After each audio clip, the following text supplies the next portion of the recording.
27/9/2025 அன்று அக்கட்சியின் தலைவர் சென்னையில் இருந்து காலை 8:40 மணிக்கு புறப்பட்டு 9:25 மணிக்கு திருச்சி வந்தடைந்தார்.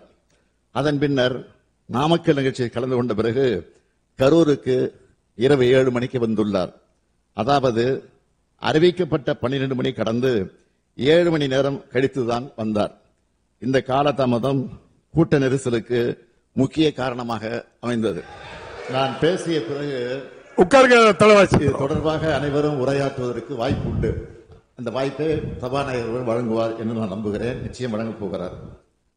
ஒவ்வொரு உறுப்பினுடைய கருத்தும் ஆய்வு செய்யப்பட்டு, நீங்கள் பேசிய கருத்து சொல்றேன், பேச இருக்கக்கூடிய கருத்துக்களையும் சொல்றேன், அது ஆய்வு செய்யப்பட்டு கூட்டு முயற்சியில் வலு சேர்க்கக்கூடிய அனைத்தையும் உறுதியாக நிறைவேற்ற நடவடிக்கை எடுப்போம் என்பதை முதலிலேயே அரசின் சார்பில் நான் தெரிவித்துக் கொள்கிறேன்.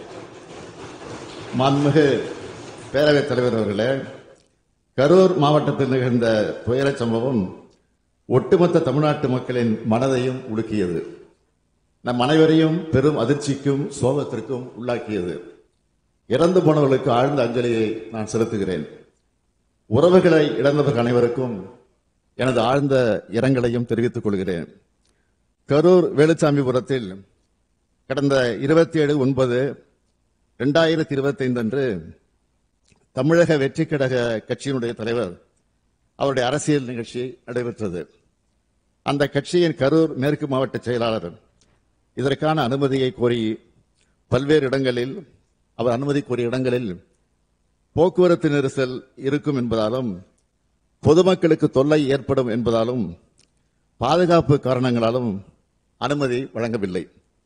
25/9/2025 காலை லைட் ஹவுஸ் கார்னர் அல்லது உழவர் சந்தை பகுதியில் கூட்டம் நடத்த அனுமதி கோரிய மனுவுக்கும் கூட்ட அளவு மதிப்பீடு மற்றும் பாதுகாப்பு காரணங்களால் அனுமதி வழங்க இயலவில்லை. பிறகு 29/9/2025 அன்று அக்கட்சியின் கரூர் மேற்கு மாவட்ட செயலாளர் வேலுச்சாமிபுரத்தில் 27/9/2025 அன்று மக்கள் சந்திப்பு நிகழ்ச்சி நடத்த அனுமதி கோரினார். அவர் கொடுத்த மனு ஏற்கப்பட்டு 11 நிபந்தனைகளுடன் அனுமதி வழங்கப்பட்டது. கரூர் நிகழ்ச்சிக்கு தமிழ்நாடு அரசின் காவல்துறையினர் சார்பாக கரூர் மாவட்ட காவல் கண்காணிப்பாளர் தலைமையில் பாதுகாப்பு ஏற்பாடுகள் செய்யப்பட்டிருந்தன.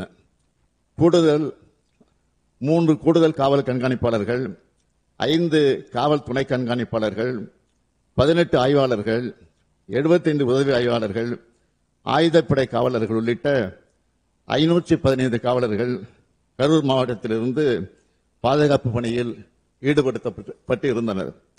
இது மட்டுமின்றி வெளி மாவட்டங்களிலிருந்து 1 காவல் துணை கண்காணிப்பாளர், 2 ஆய்வாளர்கள், 8 உதவி ஆய்வாளர்கள், 60 ஆயுதப்படை காவலர்கள், 20 அதிவிரைவு படை காவலர்கள் என 91 பேர் வரவழைக்கப்பட்டிருந்தனர். அன்றைய தினம் பாதுகாப்பு பணிக்காக அதிகாரிகள் மற்றும் காவலர்கள் என மொத்தம் 606 பேர் ஈடுபடுத்தப்பட்டிருந்தனர். காவல்துறையை பொறுத்தவரை வழக்கமாக அரசியல் பரப்புரை கூட்டங்களுக்கு வழங்கப்படும் பாதுகாப்பு காவலர் எண்ணிக்கையை விட அதிகமாகவே வழங்கப்பட்டிருந்தது. பொதுக்கூட்ட நிகழ்ச்சி ஏற்பாட்டாளர்களால் 10,000 பேர் வருவார்கள் என்று தெரிவிக்கப்பட்ட நிலையில் அதைவிட அதிகமாக கூட்டம் வரும் என்று எதிர்பார்த்து கூடுதல் பாதுகாப்பு ஏற்பாடுகள் செய்யப்பட்டன. கூட்டம் நடத்த அனுமதி கோரி கொடுத்த கடிதத்தில் மாலை 3 மணி முதல் இரவு 10 மணி வரை என்று குறிப்பிட்டிருந்தார்கள். ஆனால் செய்தியாளர் சந்திப்பு மற்றும் சமூக ஊடகங்களில் மதியம் 12 மணிக்கு கட்சித் தலைவர் கரூர் வருவதாக அக்கட்சியின் பொதுச் செயலாளர் தெரிவித்திருந்தார். இதனால் கரூரில் காலை முதலே மக்கள் வர தொடங்கிவிட்டனர். 27/9/2025 அன்று அக்கட்சியின் தலைவர் சென்னையில் இருந்து காலை 8:40 மணிக்கு புறப்பட்டு 9:25 மணிக்கு திருச்சி வந்தடைந்தார். அதன் பின்னர் நாமக்கல் நிகழ்ச்சியில் கலந்து கொண்ட பிறகு கரூருக்கு இரவு 7 மணிக்கு வந்துள்ளார். அதாவது அறிவிக்கப்பட்ட 12 மணி கடந்து 7 மணி நேரம் கழித்துதான் வந்தார். இந்த காலதாமதம் கூட்ட நெரிசலுக்கு முக்கிய காரணமாக அமைந்தது. இங்கே அனைத்து கட்சி சார்ந்தவர்களும் இருக்கிறீர்கள். உங்கள் அனைவருக்கும் தெரிந்த விஷயம்தான். கூட்ட ஏற்பாட்டாளர்கள் சில முக்கியமான ஏற்பாடுகளை செய்ய வேண்டும். அவை அன்றைய தினம் கரூரில் செய்யப்படவில்லை. காலை முதல் காத்திருந்த மக்களுக்கு போதிய குடிநீர் இல்லை. உணவு வழங்க எந்த விதமான ஏற்பாடுகளும் நிகழ்ச்சியை ஏற்பாடு செய்தவர்களால் செய்யப்படவில்லை. இயற்கை பாதைகளை கழிக்க பெண்களால் வெளியில் செல்ல முடியவில்லை. சம்பவம் நடந்த அதே வேலுச்சாமிபுரத்தில் இதற்கு 2 தினங்களுக்கு முன்பாக, அதாவது 25/9/2025 அன்று மாண்புமிகு எதிர்க்கட்சி தலைவர் அவர்கள் கலந்து கொண்ட பரப்புரை நிகழ்ச்சி நடந்துள்ளது. அந்த கூட்டத்தில் பங்கேற்றிருந்தவர்கள் முறையாக ஒருங்கிணைக்கப்பட்டு கட்டுப்பாட்டோடு நடந்து கொண்டனர். எந்தவித அசம்பாவிதமும் இல்லாமல் நடந்து முடிந்தது. அதில் சுமார் 12,000 முதல் 15,000 பேர் பங்கேற்றிருக்கிறார்கள். அந்த பரப்புரை கூட்டத்திற்கு சுமார் 137 காவலர்களும் 30 ஊர்காவல் படையினரும் பாதுகாப்பு பணியில் ஈடுபட்டிருந்தனர் என்பதை குறிப்பிட விரும்புகிறேன். ஆனால் அதற்கு நேர்மாறாக இந்த கட்சியினுடைய நிகழ்ச்சி நடந்துள்ளது. கரூர் மாவட்ட எல்லை தவிட்டுப்பாளையம் சோதனை சாவடி நிகழ்ச்சிக்கு பின் கேரவன் வாகனத்தை பின்தொடர்ந்து பெருவாரியான ரசிகர்களும் கட்சியினரும் நிகழ்ச்சி நடைபெறும் இடத்திற்கு வந்து கொண்டிருந்தனர். நிகழ்ச்சி நடைபெறும் பகுதியில் கூட்டம் அதிகமாக இருந்ததாலும் பிரச்சார வாகனத்தின் பின்னால் ஏராளமானோர் வந்ததாலும் கரூர் நகர உட்கோட்ட காவல் துணை கண்காணிப்பாளர் அவர்கள் பிரச்சார வாகனத்தில் இருந்த ஏற்பாட்டாளர்களை அக்ஷயா மருத்துவமனை அருகே நிறுத்தி கூட்டத்தில் உரையாற்றுமாறு அறிவுறுத்தியிருக்கிறார்கள். அதற்கு நிகழ்ச்சி ஏற்பாட்டாளர்கள் முன்பே அனுமதிக்கப்பட்ட இடத்தில்தான் பேசுவோம் என்று பிடிவாதமாக தொடர்ந்து முன்னேறி சென்றனர். கரூர் மாவட்ட காவல் கண்காணிப்பாளர் அக்கட்சியினுடைய இணைச் செயலாளரிடம் பலமுறை தொடர்பு கொண்டு பிரச்சார வாகனத்தை நிறுத்துமாறு கேட்டுக்கொண்டும் அவர் தாவேகா கட்சியின் தலைவர் தனது உரையை தொடங்குமாறு கேட்டுக்கொண்டார். காவல்துறையின் வழிமுறைகளை மீறி வாகனம் அக்ஷனா மருத்துவமனையிலிருந்து 30-35 மீட்டர் தூரம் சென்றபோது இருபுறமும் இருந்த கூட்டத்தினரையே இது நிலைகுலைய செய்தது. இதனால் கூட்டத்தில் பல இடங்களில் அலைமோதல் ஏற்பட்டிருக்கிறது. கூட்டத்தில் இருந்த பெண்கள் மற்றும் குழந்தைகள் மத்தியில பீதி, மூச்சு திணறல், மயக்கம் மற்றும் நெரிசல் ஏற்பட்டது. பலரும் கீழே விழுந்து மிதிபட்டிருக்கிறார்கள்.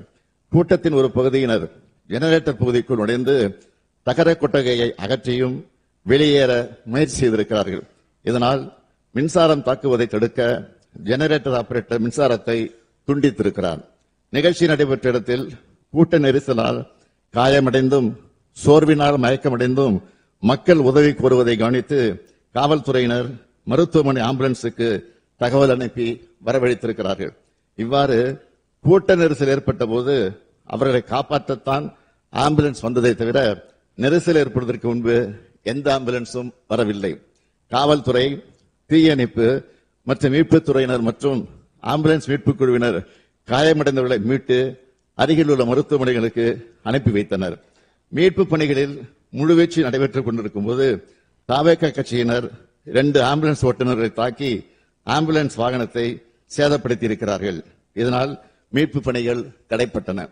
இது தொடர்பாக கரூர் நகர காவல் நிலையத்தில் 2 வழக்குகள் பதிவு செய்யப்பட்டு விசாரணை நடந்து வருகிறது. சம்பந்தப்பட்ட நபர் கரூர் நீதித்துறை நடுவர் முன்பு சரணடைந்திருக்கிறார். மற்றொரு குற்றவாளி 2 வழக்குகளிலும் தொடர்புடையதாக கைது செய்யப்பட்டிருக்கிறார். மாண்புமிகு பேரவைத் தலைவர் அவர்களே, கரூரில் தமிழக வெற்றிக் கழக கட்சியின் பரப்புரை கூட்டத்தில் நெரிசல் ஏற்பட்டு மக்கள் இறப்பு ஏற்பட்டுள்ளது என்று தகவல் அறிந்த உடனேயே தமிழ்நாடு அரசு உடனடி நடவடிக்கைகளை மேற்கொண்டது. மருத்துவம் மற்றும் மக்கள் நல்வாழ்வுத்துறை அமைச்சர், முதன்மை செயலாளர், தேசிய நல்வாழ்வு குழும இயக்குநர் உள்ளிட்டோர் உடனடியாக கரூருக்கு அனுப்பப்பட்டார்கள். மேலும் அன்று இரவே நானும் கரூருக்கு சென்று பாதிக்கப்பட்ட குடும்பங்களை சந்தித்து ஆறுதல் கூறினேன். கரூர் துயரத்தை கேள்விப்பட்டதும் என்னால் வீட்டில் இருக்க முடியவில்லை. அதனால்தான் உடனடியாக கரூருக்கு அன்றைய இரவே சென்றேன். மருத்துவமனையில் சிகிச்சை பெற்றவர்களை நேரில் பார்வையிட்டு மருத்துவரோடு ஆலோசித்து உத்தரவு பிறப்பித்தேன். அரசின் அனைத்து துறைகளிலும் ஒருங்கிணைந்து செயல்பட்டனர். அமைச்சர்கள் பலரும் அங்கு சென்று பணியாற்றினார்கள். கரூர் அரசு மருத்துவக் கல்லூரி மருத்துவமனையில் கூட்ட நெரிசலில் பாதிக்கப்பட்ட முதல் நபர் இரவு 7:47 மணிக்கு அனுமதிக்கப்பட்டார். தொடர்ச்சியாக 200க்கும் மேற்பட்டோர் சிகிச்சைக்காக கொண்டு வரப்பட்டார்கள். அனுமதிக்கப்பட்டவர்களுக்கு சிறப்பு சிகிச்சை அளிப்பதற்காக சேலம், நாமக்கல், மதுரை, திருச்சி, திண்டுக்கல், கோயம்புத்தூர், புதுக்கோட்டை ஆகிய இடங்களிலிருந்து 152 மருத்துவர்கள், செவிலியர்கள், மருத்துவ உதவியாளர் வந்து பணியில ஈடுபட்டார்கள். பொது சுகாதார இயக்குநர் தலைமையில் கூடுதல் மருத்துவ குழுக்கள் அமைக்கப்பட்டன. கரூர் மருத்துவமனையில் அனுமதிக்கப்பட்ட 700 படுக்கைகளோடு எந்த அவசர நிலையும் சமாளிக்க ஏதுவாக கூடுதலாக 400 படுக்கை வசதி ஏற்படுத்தப்பட்டுள்ளது. 24 மணி நேர அவசர சிகிச்சை மையம், சிடி ஸ்கேன், ஆய்வகங்கள் உள்ளன.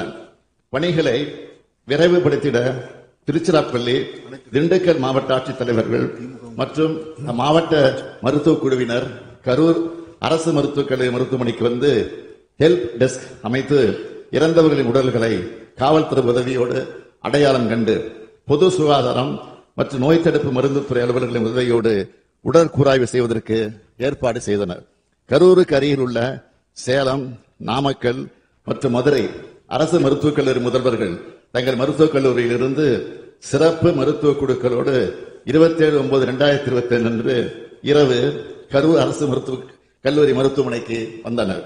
இது தவிர திருச்சிராப்பள்ளி, திண்டுக்கல், கோயம்புத்தூர், புதுக்கோட்டை உள்ளிட்ட அரசு மருத்துவக் கல்லூரியில் இருந்தும் சிறப்பு மருத்துவர்கள், செவிலியர்கள், ஆய்வக வல்லுநர்கள், பிரேத பரிசோதனை உதவியாளர்கள் என மொத்தம் 152 பேர் கரூர் அரசு மருத்துவக் கல்லூரி மருத்துவமனைக்கு வந்தனர். இச்சம்பவத்தில் சிகிச்சை பெற்று வந்த அனைவரும் வீடு திரும்பி இருக்கிறார்கள். ஒருவர் மட்டும் சென்னை ஸ்டான்லி அரசு மருத்துவமனையில் சிகிச்சையில் இருக்கிறார். உயிரிழந்தவர்களின் மொத்த எண்ணிக்கை 41. இதில் ஆண்கள் 13 பேர், பெண்கள் 18 பேர், குழந்தைகள் 10 பேர். கரூர் மருத்துவக் கல்லூரி மருத்துவமனையில் உள்ள பிணவரையில் இறந்த அனைத்து உடல்களையும் குளிர்சாதன பெட்டியில் வைப்பதற்கு போதிய வசதி இல்லாத காரணத்தால் அன்றைய இரவில் உடற்கூராய்வு செய்வதற்கு மாவட்ட ஆட்சித்தலைவருடைய சிறப்பு அனுமதி பெற்று உடற்கூராய்வு மேற்கொள்ளப்பட்டது. உடனடியாக உடற்கூராய்வு நடைமுறைகளை முடித்து பாதிக்கப்பட்ட துக்கத்தில் இருக்கக்கூடிய குடும்பங்களிடம் உடல்கள் ஒப்படைக்க வேண்டி கரூர் அரசு மருத்துவக் கல்லூரி தடவியல் துறை தலைவர் சங்கர் அவர்களுடைய தலைமையில் 24 மருத்துவர்கள் மற்றும் 16 உதவி பணியாளர்கள் அடங்கிய குழு அமைக்கப்பட்டு உடற்கூராய்வு செய்யப்பட்டது. 28/9/2025 அன்று அதிகாலை 1:45 மணிக்கு முதல் உடற்கூராய்வு துவங்கப்பட்டு 28/9/2025 அன்று மதியம் 1:10 மணி அளவில் 39வது உடற்கூராய்வு முடிவுற்றது. காவல்துறை உயர் அதிகாரிகள் தலைமையில் 200க்கும் மேற்பட்ட காவலர்கள் 27/9/2025 அன்று கரூர் அரசு மருத்துவக் கல்லூரி மருத்துவமனை வளாகத்தில் குழுமிய பெரும் கூட்டத்தினரை ஒழுங்குபடுத்தி எந்த ஒரு அசம்பாவிதம் ஏற்படாமல் கவனித்துக் கொண்டனர். உயரமான இச்சம்பவத்தில் தமிழ்நாடு அரசின் சார்பில் முதலமைச்சர் பொது நிவாரண நிதியிலிருந்து உயிரிழந்த 41 நபர்களின் குடும்பங்களுக்கும் தலா 10 லட்சம் ரூபாய் வழங்கப்பட்டது.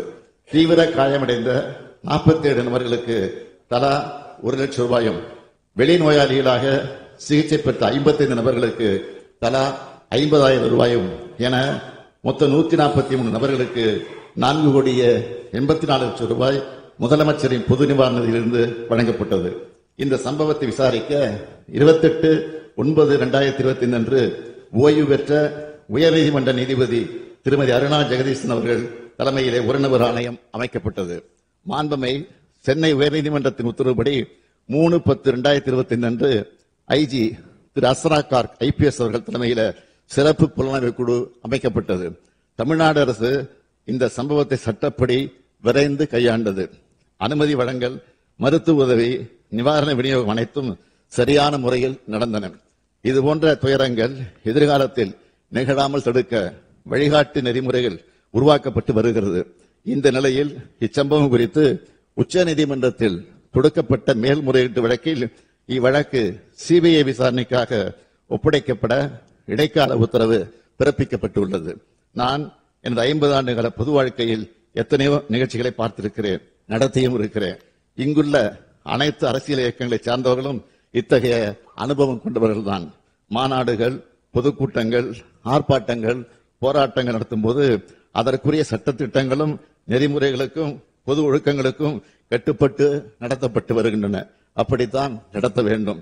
கட்டுப்பாடுகளை மீறும் போது அதனால் பாதிக்கப்படுவது நிகழ்ச்சிகள் நடத்தும் கட்சியினுடைய தொண்டர்கள் தான், நமது தமிழ்நாடு மக்கள் தான். சமூக வலைத்தளங்களில் தேவையற்ற வதந்திகள் பரவிய போது அதற்கு முற்றுப்புள்ளி வைக்க வீடியோ மூலமாக எந்த அரசியல் கட்சி தலைவரும் தன் கட்சி தொண்டர்களும் அப்பாவி பொதுமக்களும் இறப்பதை விரும்ப மாட்டார்கள் என்றுதான் நான் குறிப்பிட்டேன். இறந்தவர்கள் நமது உறவுகள் என்பதை மனதில் வைத்து அனைவரும் செயல்பட வேண்டும் என்று கேட்டுக்கொண்டேன். அது மட்டுமன்றி அரசின் உயர் அலுவலர்கள், காவல்துறையின் உயர் அலுவலர்கள் செய்தியாளர்களை சந்தித்து உண்மை நிலையை வீடியோக்களோடு ஆதாரத்தோடு தெளிவுபடுத்தினார்கள். மருத்துவமனை அனுமதிக்கப்பட்ட அனைவரையும் காத்தது நமது அரசு. அனைவருக்கும் உரிய சிகிச்சை அளித்தது நமது அரசு. உச்சநீதிமன்றம் இந்த விவகாரத்தில் இடைக்கால உத்தரவு பிறப்பித்துள்ளது. இறுதி தீர்ப்பின் அடிப்படையில் அரசு செயல்படும் என்பதை உறுதியோடு நான் இங்கு சொல்லுகிறேன். அதே நேரத்தில் இது போன்ற துயர சம்பவங்கள் இனி நடக்கக்கூடாத இந்த உறுதியை அனைத்து அரசியல் இயக்கங்களும் பொது அமைப்புகளும் எடுக்க வேண்டும். அனைத்தையும் விட மக்களின் உயிரே முக்கியம். மக்களின் உயிரை விலை மதிப்பற்றது. இதை மனதில் வைத்து செயல்பட வேண்டும் என்று கேட்டு அமைகிறேன். வணக்கம்.